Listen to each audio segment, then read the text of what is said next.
5 লাখ টাকা চাঁদা দাবি। চাঁদা দিতে অস্বীকার করায় মোহাম্মদ রফিক নামক ব্যক্তির বাড়িঘর লুট করলো দুর্বৃত্তরা। সম্পত্তিতে আসলে 2001 সালে আমাদের কিনা, 2001 সালে কেনার পরে আমরা 2011 সালে বাইবের মধ্যে ওয়াসনামা করে হেবামুলে রেজিস্ট্রি নিয়েছি। রেজিস্ট্রি দেওয়ার ফলে আমরা দুই ভাইকে এই সিএনবির যে গাজী কোয়ার্টার যে জায়গাতে ডিস্টার্ব হয়েছে বা সমস্যা চলতেছে ওইটাতে মানে আমাদেরকে ভাগ করে দিয়ে হচ্ছে, আমাদের নামে বিএস আপডেট হয়ে গেছে। 2001 সালে জায়গা ক্রয় করেন মোহাম্মদ রফিক নামক একজন ও তার 5 ভাই মিলে। 2011 সালে এওয়াজ নামা করে মোহাম্মদ রফিক ও মোহাম্মদ ইউসুফের নামে হেবামুলে রেজিস্ট্রি নেন ভাইদের কাছ থেকে। এই সূত্রে জায়গার মালিকানা পায় মোহাম্মদ রফিক ও মোহাম্মদ ইউসুফ দুই ভাই। কিনার পরে দেখতেছি এখন 2022 সালে এসে দেখতেছি যে আমাদের দাগে সিটে ভুল হওয়াতে আমরা আবার পুরাতন মালিক ডিজার মার্কেটের দিদার আলম চৌধুরীর ছেলেদের থেকে একই মালিকদের থেকে আমরা আবার পুনরায় সংশোধনী রেজিস্ট্রি নিয়েছি।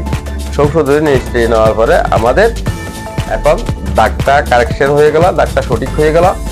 সঠিক হওয়ার পরে আমাদের ওই যে 6 ভাইয়ের নামে কিনছিলাম এখনো আবার 6 ভাইয়ের নামে এসে গেছে। ক্রয় সংক্রান্ত বিষয়াশয় সব ঠিকঠাক থাকলেও 2022 সালে এসে দেখা যায় সমস্যা, অর্থাৎ দাগে ভুল আছে। তাই মালিকদের কাছ থেকে আবারও জায়গার রেজিস্ট্রি নেন, অর্থাৎ সংশোধনী রেজিস্ট্রি নেন। এবার মালিকানায় নাম আসে মোহাম্মদ রফিক, মোহাম্মদ ইউসুফ, জাহেদুল ইসলাম, মোহাম্মদ জসিম উদ্দিন, মোহাম্মদ সেলিম উদ্দিন ও মোহাম্মদ নাজিম উদ্দিন, তারা 6 জনের নামে। তবে এর নাম আসার পরে আমার বড় ভাইয়ে কি জানি কি কারণে আবার দ্বিতীয়বার আমার বাইরের থেকে নতুন করে যেটা রেজিস্ট্রি নিল, ওই রেজিস্ট্রিটা হয়ে গেল আমাদের জন্য এই সমস্যার মূল কারণ। কারণ একবার জায়গাটা রেজিস্ট্রি হয়ে গেছিল 2011 সালে, একই জায়গা আবার দ্বিতীয়বার রেজিস্ট্রি দিচ্ছে আমার বড় ভাইয়ে আমার ছোট ভাইদের থেকে, যার কারণে এই সমস্যাটার সৃষ্টি হয়েছে। তাদের 6 জনেরই পিতা মৃত শামসুল আলম।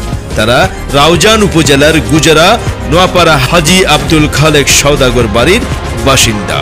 মাঝখানে যেহেতু সব ভাইয়েরা মোহাম্মদ রফিক ও মোহাম্মদ ইউসুফকে হেবামুলে রেজিস্ট্রি দেন, সেহেতু দাগ সংশোধন হলেও জায়গার মালিক হওয়ার কথা মোহাম্মদ রফিক ও মোহাম্মদ ইউসুফ 2 জন। নতুন সংশোধনী রেজিস্ট্রিতে চলে আসে 6 জন সহোদর ভাইয়ের নাম, যেটা নিয়ে আবারও তারা আদালতে পুনঃসংশোধনের আবেদন করে।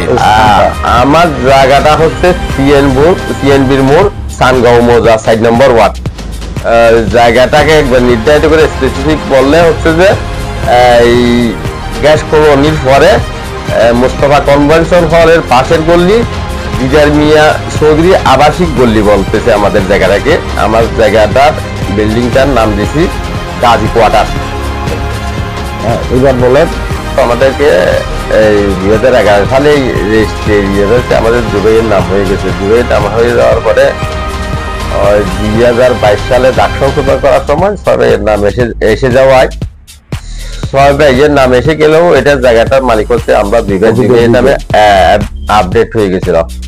এখন আমার বড় ভাইয়ে চালাকি করে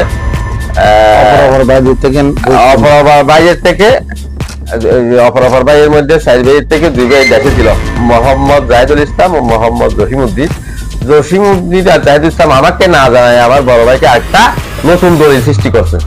নতুন দলিলটাই হচ্ছে এখন বর্তমানে যেহেতু ওরা একবার আমাদেরকে দিয়ে গেছে, এটা জাল দলিল হয়ে গেল, তো ডবল দলিল হয়ে গেল। এই ডবল দলিলের কারণে এই সমস্যাটা সৃষ্টি হয়েছে। এখনো পর্যন্ত আদালতের কোনো সিদ্ধান্ত না আসায় ভাইদের মধ্যে এ নিয়ে চলছে অভ্যন্তরীণ বিবাদ কোন্দল। এরই মধ্যে মোহাম্মদ রফিকের ছোট ভাইয়েরা একই জায়গার দ্বিতীয়বার এককভাবে রেজিস্ট্রি দেন বড় ভাই মোহাম্মদ ইউসুফকে। তবে এখানেই শেষ নয়, শুরু হয় নতুন ঝামেলা। মোহাম্মদ রফিক বলেন, একবার 2 জনকে হেবা রেজিস্ট্রি দেওয়া জায়গা আবার কেন একজনকে এককভাবে রেজিস্ট্রি দিল? আসল দলিল যদিও একবার করা হয়, পরবর্তীতে একই জায়গার দলিল কিভাবে করেন আমার বড় ভাই মোহাম্মদ ইউসুফ? এমন প্রশ্নে ক্ষোভ জারেন ভুক্তভোগী মোহাম্মদ রফিক। বড় ভাই মোহাম্মদ ইউসুফ অন্যান্য ভাইদের কাছ থেকে আবারও রেজিস্ট্রি নিলেন। এতে বাদে বিপত্তি, শুরু হয় নতুন ঘটনা। গত 26 তারিখে ঘটনাটা কি ঘটছে? গত 26 তারিখ না 29 তারিখ গত 29 তারিখ আমাদেরকে দারোয়ান ফোন করে বললো যে আমাদের জায়গার মধ্যে কিছু বাহ্যিক সন্ত্রাসী আসছে, সন্ত্রাসী এসে গেটের মধ্যে ঢোকার চেষ্টা করতেছে, কিছু বাঁশ গাছ নিয়ে আসছে ঢোকার জন্য, হইচই করতেছে। আমাকে বলতেছে যে মানে মালিক এর আগের দিন আসছিল, 28 তারিখ একবার আসছিল, 28 তারিখ এসে ওয়ার্নিং দিয়ে গেছে মানে এই জায়গা যদি দখলে রাখতে চাই ওদেরকে 5 লক্ষ টাকা চাঁদাইতে হবে। তো আমরা এটা প্রশাসনিক ভাবে যোগাযোগ করছি, কিন্তু কোনো ব্যবস্থা নিতে পারি নাই।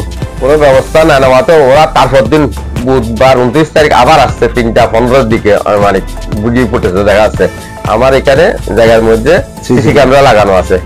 ওরা প্রথমে এসে দেখতেছি আমার বিল্ডিং এর উপরে যে 2টা সিসি ক্যামেরা আছে ওগুলি বাঁশ ঢোকার করে বাঁশ দিয়া প্রথমে ওগুলি ভেঙে ফেললো, ডিসকানেক্ট করে দিল তার করে। এরপরে দেখলাম দেখি গেট সব পাইয়া মানুষ ঢুকে গেল, মানুষ ঢুকে গেট খুলে দিয়ে আমার গেটের ভিতরে যে ক্যামেরা আছে ওই ক্যামেরাগুলি দেখলাম ভেঙে ফেললো। ওই ক্যামেরা ভাঙার পরে আমার বিল্ডিং এর সিঁড়ির ভিতরে সিলিং এর সাথে ক্যামেরা ছিল, দেখলাম যে বাঁশ ঢুকে দিয়া সিঁড়ি গেটের ভিতর দিয়ে বাঁশ ঢুকে দিয়া ওই ক্যামেরাও ভেঙে ফেললো। ওই ক্যামেরা ভেঙে ক্লাবসিবল ভেঙে গেটের তারা ভেঙে ওরা 3য় তলায় গিয়ে যেখানে আমার সিসি ক্যামেরার সামানগুলি রক্ষিত আছে ওখানে গিয়ে দরজায় আঘাত করে দরজাটা খুলে দরজা ভেঙে ছুড়ে আমার সমস্ত জিনিস সিসি ক্যামেরা নিয়ে গেল 60টা। তারপরে আমার ওইখান থেকে অন্য সামান সহ আমার প্রায় 70,000 টাকার উপরে ক্ষয়ক্ষতি করছে, সবগুলো নিয়ে গেছে। গত 29 তারিখে যে